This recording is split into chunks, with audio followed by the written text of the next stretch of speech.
ചോദ്യപേപ്പർ ചോർച്ച കേസിൽ YouTube channel MS solution CEO Muhammad ഷുഹൈബിന്റെ മുൻകൂർ ജാമ്യാപേക്ഷയിൽ ഇന്ന് വിധി പറയും. കോഴിക്കോട് ജില്ലാ സെഷൻസ് കോടതിയാണ് ജാമ്യാപേക്ഷ പരിഗണിക്കുന്നത്. കേസിനെ തുടർന്ന് ഷുഹൈബ് ഇപ്പോഴും ഒളിവിലാണുള്ളത്. കൂടുതൽ വിവരങ്ങളുമായി കോഴിക്കോട് നിന്ന് ബെൻസൺ ബാബു ചേരുന്നുണ്ട്. ബെൻസൺ, ഇന്ന് എപ്പോഴാണ് മുൻകൂർ ജാമ്യാപേക്ഷ കോടതി പരിഗണിക്കുന്നത്? മറ്റു വിവരങ്ങൾ എന്തെല്ലാമാണ്? 11 മണിയോടുകൂടി തന്നെ ഷുഹൈബിന്റെ മുൻകൂർ ജാമ്യാപേക്ഷയിൽ വിധി ഉണ്ടാകുമെന്നാണ് നമുക്ക് മനസ്സിലാക്കാൻ സാധിക്കുന്നത്. കോഴിക്കോട് ജില്ലാ സെഷൻസ് കോടതിയാണ് കേസ് പരിഗണിക്കുന്നത്.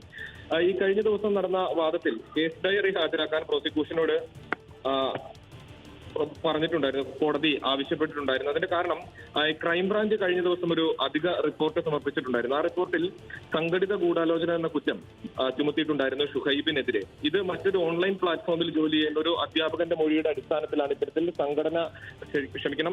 സംഘടിത ഗൂഢാലോചന എന്ന കുറ്റം കൂടി ആഡ് ചെയ്തത് എന്നൊരു വാദമാണ് ഈ പ്രതിഭാഗത്തിന്റെ ഭാഗത്തു നിന്നും, അതായത് ഷുഹൈബിന്റെ അഭിഭാഷകരുടെ ഭാഗത്തു നിന്നും ഉയർത്തിയിട്ടുണ്ടായിരുന്നത്. അതിന്റെ അടിസ്ഥാനത്തിലാണ് ഇത്തരത്തിൽ കേസ് ഡയറി ഹാജരാക്കാൻ ഇന്നലെ ഈ കേസ് പരിഗണിച്ചിട്ടുണ്ടായിരുന്നു. അപ്പോൾ കേസ് ഡയറി ഹാജരാക്കാൻ കോഴിക്കോട് നിന്ന് ബെൻസൺ ബാബുവാണ് വിവരങ്ങൾ നൽകിയത്.